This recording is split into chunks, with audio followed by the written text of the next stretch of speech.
Bonjour chers frères et sœurs en Christ. Qui parmi nous n'a jamais été blessé par quelqu'un? Peut-être par un ami, par un membre de sa famille, par un collègue, ou même par un frère ou une sœur dans l'église. Il suffit parfois d'un regard, d'une parole mal comprise, d'une critique, d'une injustice ou d'un manque d'attention pour que des blessures apparaissent. Et soyons honnêtes, les blessures qui viennent de l'Église sont souvent celles qui font le plus mal. Pourquoi? Parce que nous nous attendons à trouver dans l'Église un lieu où règne l'amour, la paix, le pardon et la fraternité.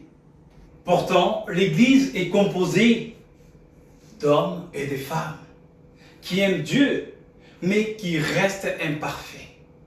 Nous avons des caractères différents, des sensibilités différentes, des cultures différentes et parfois même des opinions différentes.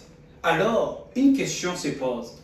Comment une église peut-elle rester unie malgré toutes ces différences?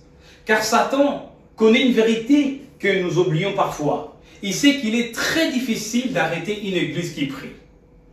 Il sait qu'il est difficile d'arrêter une église remplie du Saint-Esprit. Il sait qu'il est difficile d'arrêter une église qui annonce fidèlement l'évangile.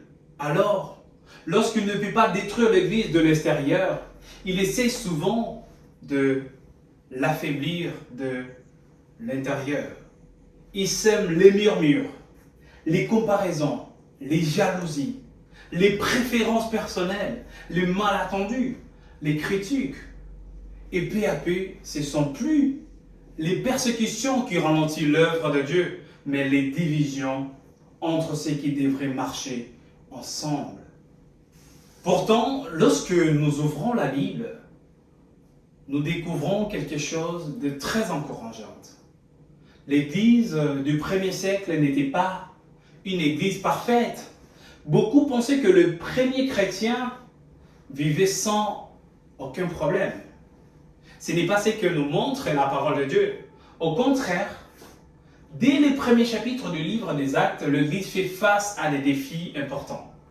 Dans le premier chapitre, les apôtres sont emprisonnés parce qu'ils ont annoncé Jésus-Christ. Ils sont menacés, ils sont battus, ils sont persécutés, mais malgré tout cela, l'Église continue de grandir. Dans le livre des Actes, nous dit que chaque jour, Dieu ajoutait à l'Église ceux qui étaient sauvés. Voyons que la persécution ne suffisait pas à arrêter l'œuvre de Dieu. L'ennemi change alors de stratégie. Il ne cherche plus seulement à attaquer l'Église de l'extérieur. Il essaye maintenant de créer des difficultés à l'intérieur, même de la communauté.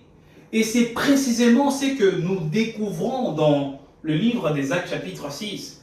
La Bible nous raconte qu'à cette époque, le nombre des disciples a augmenté rapidement. Mais avec cette croissance est apparu un problème. L'évêque des Juifs de la langue grecque estimait qu'ils étaient négligés dans la distribution quotidienne, contrairement aux évêques des Juifs de la langue hébraïque.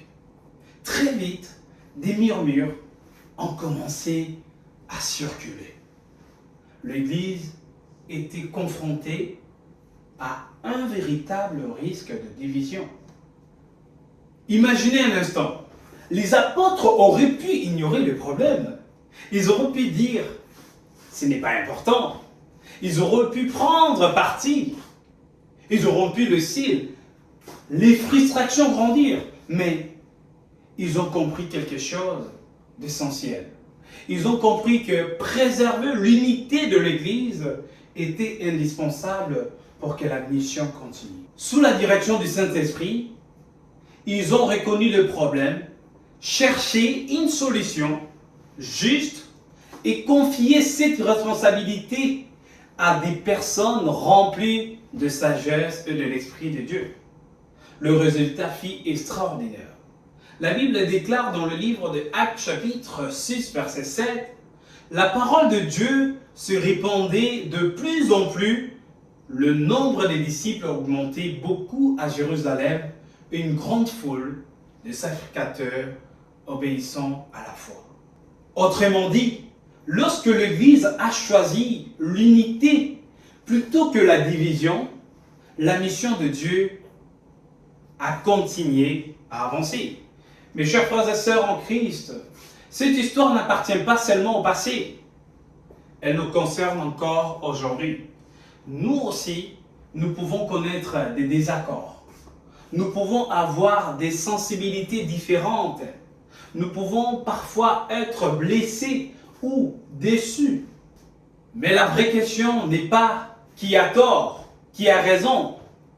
La véritable question est comment rester unis lorsque nos différences menacent notre mission. Comment protéger l'amour fraternel lorsque surgissent les tensions. Comment empêcher l'ennemi d'utiliser nos désaccords pour ralentir l'œuvre de Dieu. C'est à ces questions que la parole de Dieu va répondre aujourd'hui.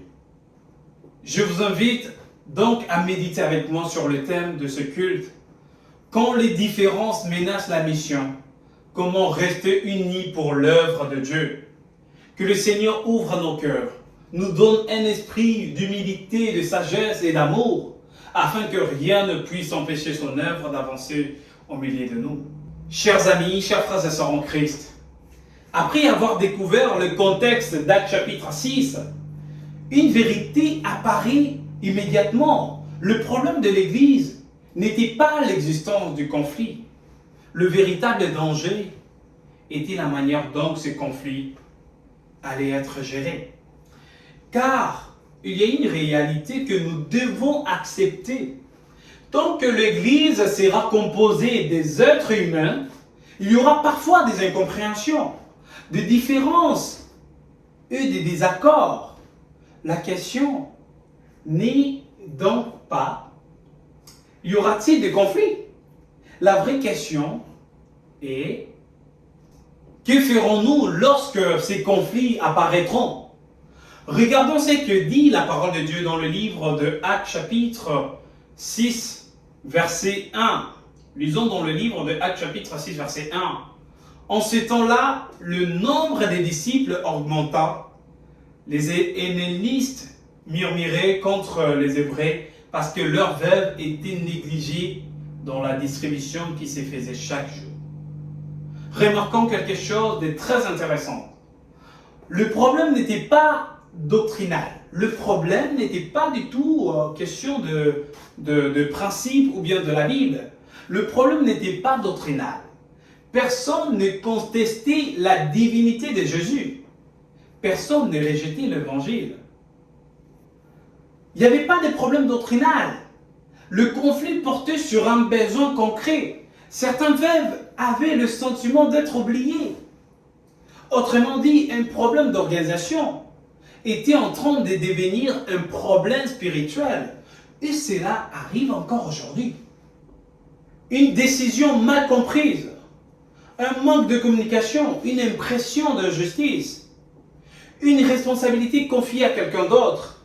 Et très rapidement, le murmure remplace les conversations fraternelles.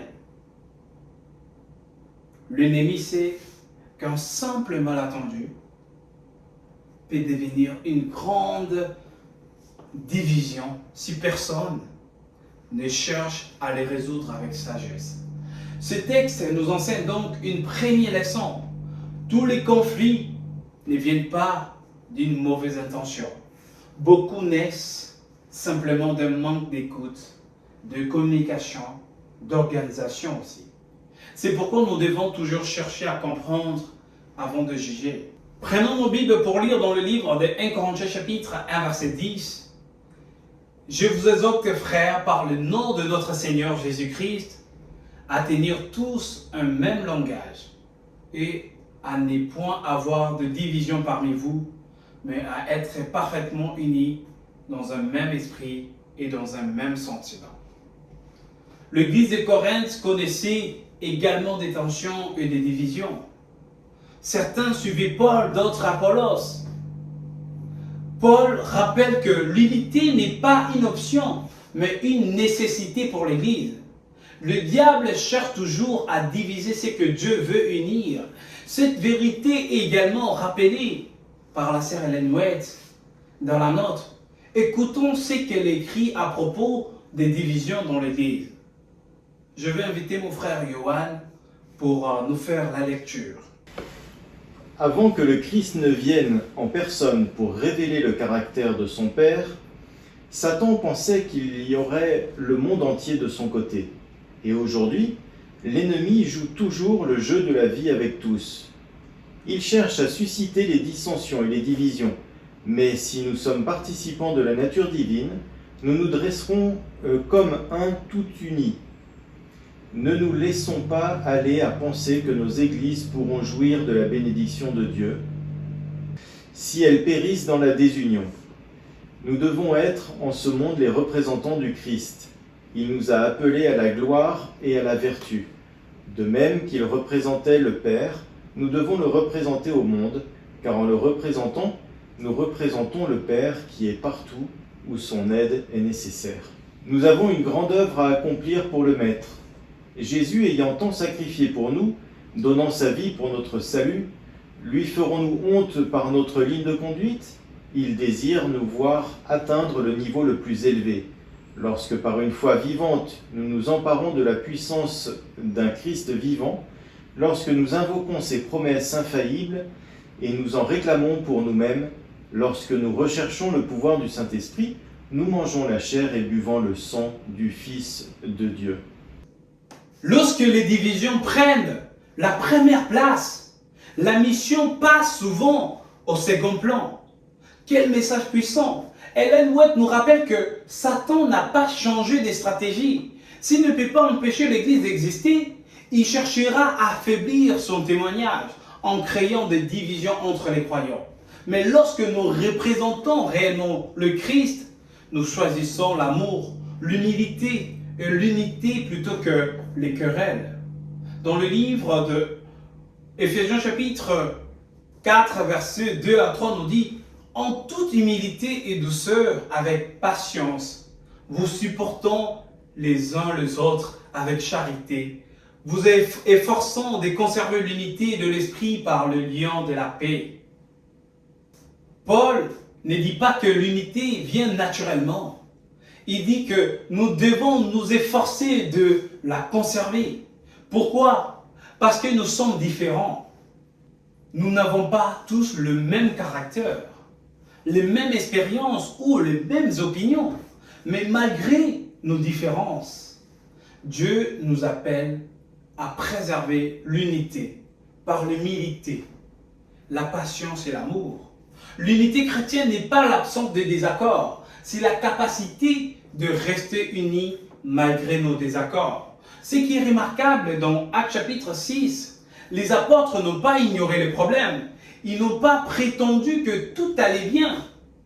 Ils ne se sont pas attaqués les uns les autres. Ils n'ont pas créé deux camps opposés. Ils ont reconnu qu'il existait un problème et qu'ils ont cherché une solution guidée par Dieu. Leur objectif n'était pas de gagner un débat. Leur objectif était de préserver l'unité et de permettre à la mission de continuer.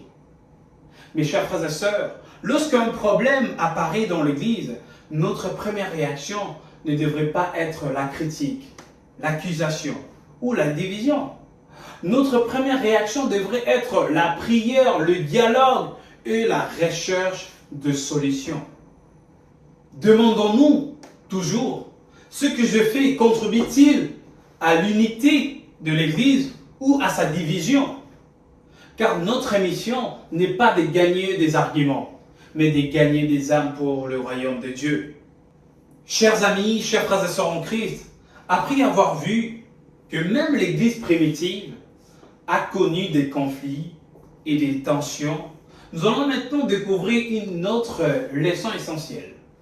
L'un des plus grands dangers pour l'Église est de commencer à regarder davantage aux hommes qu'à Dieu.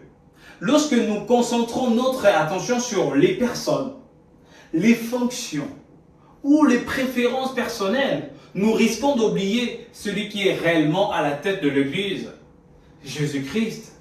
La Bible nous montre que ces problèmes existaient déjà dans l'Église primitive. Dans le livre de 1 Corinthiens chapitre 3, versets 6 à 7 nous dit « Je plantai, Apollos a arrosé, mais Dieu a fait croître. » En sorte que ce n'est pas celui qui plante qui est quelque chose, ni celui qui arrose, mais Dieu qui fait croître. L'Église de Corinthe traversait une période difficile. Des divisions étaient apparues parmi les croyants. Certains ont déclaré « Moi je suis de Paul ». D'autres répondaient « Moi je suis d'Apollos » et d'autres encore « Moi je suis de Céphas ». Les membres avaient commencé à s'attacher aux hommes plutôt qu'à Christ. Ils comparaient les responsables. Ils prenaient parti. Ils développaient des préférences personnelles. Peu à peu, leur attention s'est détournée de la mission pour se concentrer sur les personnes. Dans le livre de 1 Corinthiens chapitre 3, verset 21-23, nous dit que personne donc ne mette sa gloire dans des hommes, car tout est à vous, soit Paul, soit Apollos, soit Céphas, soit le monde, soit la vie, soit la mort, soit les choses présentes, soit les choses à venir. Tout est à vous, et vous êtes à Christ, et Christ est à Dieu. Paul rappelle une vérité fondamentale. Les serviteurs de Dieu ne sont pas des propriétaires de l'Église. Ils sont simplement des instruments entre les mains de Dieu. L'Église n'appartient ni à un pasteur, ni à un ancien, ni à un responsable de l'Église. Elle appartient à Jésus-Christ. Lorsque nous plaçons notre confiance dans les hommes, nous finissons souvent par être déçus. Mais lorsque nous regardons à Christ, nous restons stables. Prenons nos Bibles pour lire dans le livre de Colossiens chapitre 3, verset 23. « Tout ce que vous faites, faites-le de bon cœur, comme pour les seigneurs et non pour des hommes. » Notre service dans l'Église ne doit pas dépendre de la personne qui dirige. Nous ne travaillons pas pour faire plaisir à un homme. Nous travaillons pour Jésus. Si nous servons uniquement parce qu'une personne nous plaît, alors notre engagement devient fragile. Mais lorsque nous servons pour Christ, notre fidélité demeure même lorsque les responsables changent. La grande leçon de Paul rappelle aux Corinthiens, l'œuvre n'appartient ni à Paul ni à Apollos, elle appartient à Dieu. Paul plante, Apollos a arrosé, mais seul Dieu donne la croissance. Les responsables passent, les ouvriers changent, les fonctions évoluent. Mais l'œuvre de Dieu continue. Aucun être humain n'est indispensable. Si tu refuses aujourd'hui de servir, tu vas choisir quelqu'un d'autre, il va utiliser quelqu'un d'autre. Il a dit, même le pierre, il va utiliser même le pierre qui va le glorifier, même les oiseaux du ciel. Dieu utilise des différents serviteurs à des différentes périodes pour accomplir sa volonté. Aujourd'hui encore, nous pouvons apprécier certains responsables plus que d'autres. C'est naturel pour vous. Nous pouvons être reconnaissants pour leur travail et leur dévouement. Mais notre loyauté suprême doit toujours être envers Jésus-Christ. Nous ne devons jamais permettre que nos préférences personnelles deviennent plus importantes que la mission. La question n'est pas quel responsable est mon préféré. La véritable question est est-ce que l'œuvre de Dieu avance? Car lorsque nous regardons à Christ, les préférences personnelles perdent leur importance et la mission retrouve sa place centrale. L'Église appartient à Dieu, la mission appartient à Dieu et nous sommes tous appelés à travailler ensemble pour sa gloire. Mes chers frères et sœurs en Christ, après avoir vu que les conflits existent, même parmi le peuple de Dieu, et que la mission doit rester plus importante que nos préférences personnelles, nous arrivons maintenant au cœur du problème. Très souvent, les difficultés dans l'Église ne viennent pas uniquement de ce qui est dit ou fait, elles viennent aussi de l'état de notre cœur. Deux personnes peuvent avoir des opinions différentes et pourtant rester unies. À l'inverse, deux personnes peuvent partager les mêmes convictions mais être divisées à cause de l'orgueil ou d'un manque de pardon. C'est pourquoi Dieu ne cherche pas seulement à changer nos circonstances. Il cherche d'abord à transformer notre caractère. Voyons ce que l'apôtre Paul enseigne à l'église de Philippe. Dans Philippiens chapitre 2, versets 3 à 4, on nous dit « Ne faites rien par esprit de parti ou par vaine gloire, mais que l'humilité vous fasse regarder les autres comme étant au-dessus de vous-même. Que chacun de vous, au lieu de considérer ses propres intérêts, considérez aussi ceux des autres. » L'église de Philippe était une église fidèle. Paul avait beaucoup d'affection pour elle. Pourtant, malgré sa fidélité, certaines tensions personnelles commençaient à apparaître. Paul percevait le danger. Il savait que le conflit ne commençait pas toujours par des grands désaccords doctrinaux. Souvent, il commence par des blessures, des susceptibilités, des incompréhensions ou d'un désir d'avoir raison. C'est pourquoi il rappelle aux croyants le modèle parfait, c'est Jésus-Christ. Chers frères et sœurs en Christ, chers amis, prenons nos Bibles pour lire dans le livre de Jacques chapitre 3 versets 16 à 17. Car là où il y a un zèle amer, un esprit de dispute, il y a du désordre et toutes sortes de mauvaises actions. La sagesse d'en haut est premièrement pure, ensuite pacifique, modérée, conciliante, pleine de miséricorde et de bons fruits, exemptée de duplicité, d'hypocrisie. Chers frères et sœurs, Jacques nous enseigne qu'il existe deux types de sagesse. La sagesse humaine cherche souvent à avoir raison. Elle nourrit les rivalités, les disputes, les divisions. La sagesse de Dieu, au contraire, produit la paix, la douceur et la miséricorde. Lorsque nos discussions créent davantage de colère que d'amour, nous devons nous demander si nous agissons réellement sous l'inspiration du Saint-Esprit. Dans le livre des Colossiens chapitre 3 verset 13 nous dit « Supportez-vous les uns les autres, et si l'un a sujet de se plaindre de l'autre, pardonnez-vous réciproquement, de même que Christ vous a pardonné, pardonnez-vous aussi. » Paul ne dit pas « pardonnez-vous » seulement lorsque l'autre reconnaît son erreur. Il dit « pardonnez-vous comme Christ vous a pardonné ». Jésus nous a pardonné alors que nous étions encore des pécheurs. Le pardon est l'une des plus grandes preuves de la présence de Christ dans notre cœur. Une église qui ne sait pas pardonner finit par s'épuiser dans le conflit. Une église qui pardonne peut continuer à avancer malgré ses blessures. La grande leçon, le problème n'est pas seulement ce que nous faisons. Le problème est parfois l'esprit dans lequel nous le faisons. Une personne peut avoir raison dans ses arguments, mais avoir tort dans son attitude. Dieu regarde non seulement nos actions, mais aussi les motivations de notre cœur. Jésus nous appelle à l'humilité, l'écoute, le respect, la douceur, le pardon, l'amour fraternel. Lorsque Christ règne dans notre cœur, nous cherchons moins à gagner des débats et davantage à gagner des frères et sœurs. Même parmi les disciples, il y avait des rivalités à plusieurs reprises. Ils disputaient pour savoir qui était le plus grand. Pourtant, Jésus ne les a pas humiliés. Jésus les a lavé les pieds. Par cet acte, il leur a enseigné que la grandeur dans le royaume de Dieu ne se mesure par les services et l'humilité. Mais chers frères et sœurs en Christ, il est parfois facile de voir les erreurs des autres. Il est plus difficile de voir les nôtres. Avant de demander à Dieu de changer mon frère, je dois lui demander de changer mon cœur. Avant de demander à Dieu de corriger les autres, je dois lui permettre de me corriger moi-même. Demandons-nous aujourd'hui, suis-je animé par l'amour ou par la frustration? Est-ce que je cherche la paix ou la confrontation?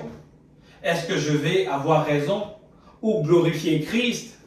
Est-ce que je suis prêt à pardonner comme Jésus m'a pardonné? Lorsque chacun commence par s'humilier devant Dieu, l'Église retrouve la paix, l'unité et la puissance spirituelle nécessaires pour accomplir sa mission. Car l'humilité ouvre toujours la porte à l'action du Saint-Esprit.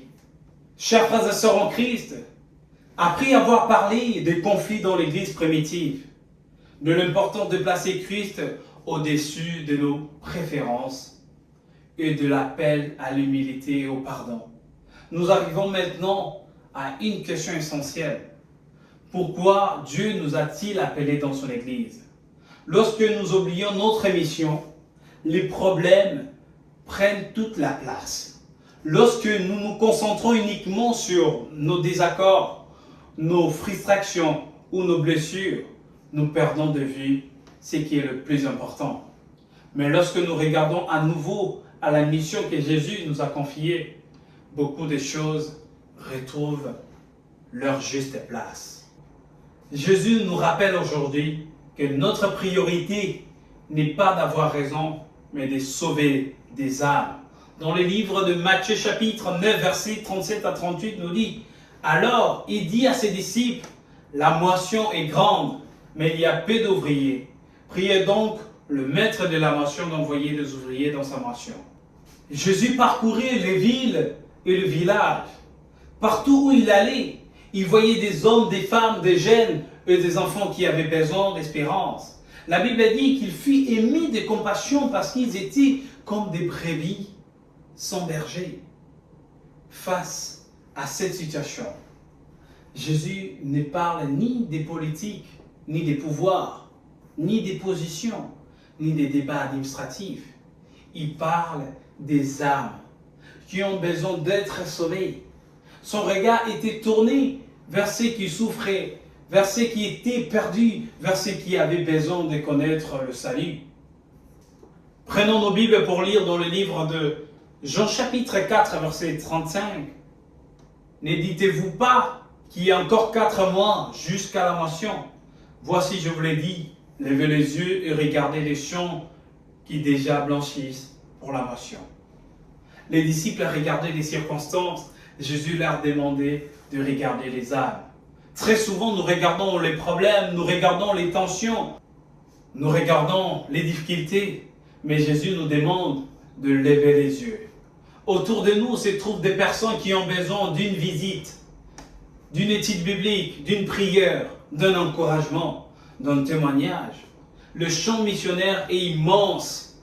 La mission est urgente. Dans le livre de Marc chapitre 16, verset 15 nous dit, puis il leur dit, allez par tout le monde et prêchez la bonne nouvelle à toute la création. Avant de retourner au ciel, Jésus n'a pas demandé à ses disciples de passer leur temps à débattre. Il leur confie une mission. Cette mission demeure aujourd'hui la même. Nous sommes appelés à annoncer l'évangile, visiter, encourager, enseigner, faire des disciples. Lorsque l'Église perd de vue sa mission, elle commence souvent à se concentrer sur des problèmes secondaires. Mais lorsque l'Église revient à sa mission, elle retrouve sa raison d'être. Une question pour chacun de nous. Pendant que nous discutons parfois de nos différences, combien de personnes attendent encore une visite, une étude biblique, une invitation à l'Église, une prière, un geste de compassion, une parole d'espérance? Combien de personnes dans notre ville ne connaissent pas encore Jésus? Combien de familles vivent sans espérance alors que Dieu nous a confié un message capable de transformer leur vie? Pendant que nous regardons parfois les difficultés à l'intérieur de l'Église, le monde autour de nous attend que nous lui apportions l'Évangile. La meilleure réponse au conflit n'est pas toujours de parler davantage des conflits. Très souvent, la meilleure réponse est de retourner ensemble dans la mission. Lorsque des frères prient ensemble pour une âme, les barrières tombent. Lorsque les frères visitent ensemble, les tensions diminuent.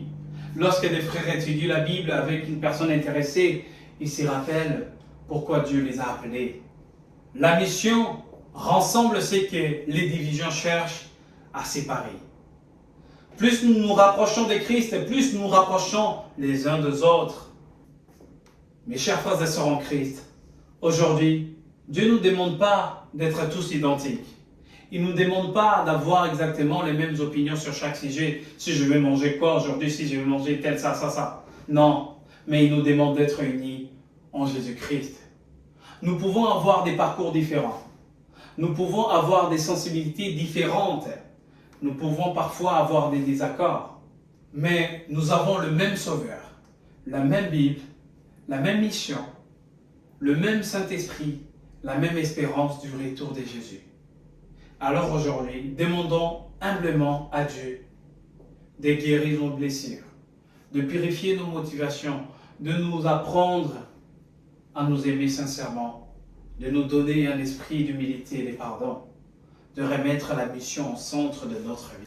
Car lorsque Christ devient le centre de l'Église, les différences cessent d'être un obstacle et deviennent une occasion de grandir ensemble. Lorsque Christ devient le centre, les conflits perdent leur pouvoir. Lorsque Christ devient le centre, la mission avance. Et lorsque la mission avance, Dieu est glorifié. Que chacun de nous puisse repartir aujourd'hui avec cette question dans son cœur. Je suis en train de contribuer à l'unité de l'Église et à l'avancement de la mission que Dieu m'a confiée. Que le Seigneur nous aide à répondre à cet appel. Chers amis, chers frères et sœurs en Christ, pour conclure, j'aimerais attirer votre attention sur une autre histoire biblique particulièrement inspirante, celle de Néhémie. Lorsque Néhémie arrive à Jérusalem, il découvre une ville en ruine. Les murailles sont détruites, les portes sont brûlées et le peuple est découragé. Pourtant, Dieu place dans son cœur le désir de reconstruire.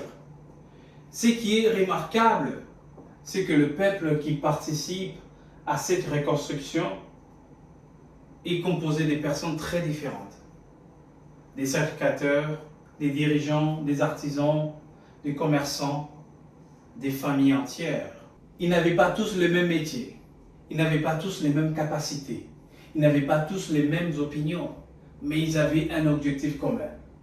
Reconstruire ce que Dieu leur avait confié. Dans le livre de Néhémie chapitre 4 verset 6 nous dit « Nous rebâtîmes la muraille qui fut partout achevée jusqu'à la moitié de sa hauteur. Et le peuple prit à cœur ce travail. » Pendant la reconstruction, les critiques n'ont pas manqué. Les gens s'est moqué d'eux. D'autres cherchaient à les décourager. Certains voulaient créer des distractions et des conflits. Mais Néhémie comprit une chose essentielle. Si le peuple passait son temps à répondre à toutes les critiques, l'œuvre de Dieu s'arrêterait. C'est pourquoi il répondit dans Néhémie chapitre 6 verset 3 « J'ai un grand ouvrage à exécuter et je ne puis descendre. » Autrement dit, je ne peux pas abandonner la mission que Dieu m'a confiée pour entrer dans les querelles qui vont ralentir son œuvre. Quelle belle leçon pour nous aujourd'hui. Nous pouvons passer notre temps à regarder ce qui nous sépare, ou nous pouvons regarder ce qui nous unit. Nous pouvons passer notre temps à discuter de nos différences, ou nous pouvons nous consacrer à la mission que Dieu nous a confiée. Mes frères et sœurs, l'Église n'est pas parfaite. Aucune Église locale n'est parfaite. Aucun responsable n'est parfait. Aucun membre n'est parfait, mais Christ est parfait. Et celui qui est à la tête de l'Église, c'est Christ. Aujourd'hui, Dieu nous appelle à faire comme le bâtisseur du temple de Néhémie. Gardons les yeux fixés sur l'œuvre. Travaillons ensemble malgré nos différences. Protéger l'unité de l'Église. Aimer nos frères et sœurs.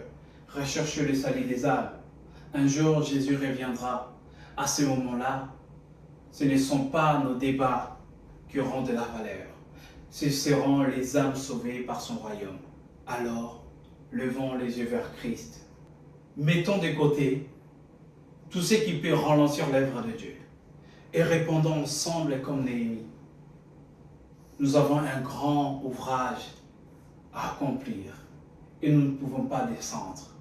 Que Dieu nous donne un cœur humble, un esprit d'unité et une passion renouvelée pour sa mission. Que l'Éternel nous bénisse. Et ça, c'est ma prière. Au nom de Jésus. Amen.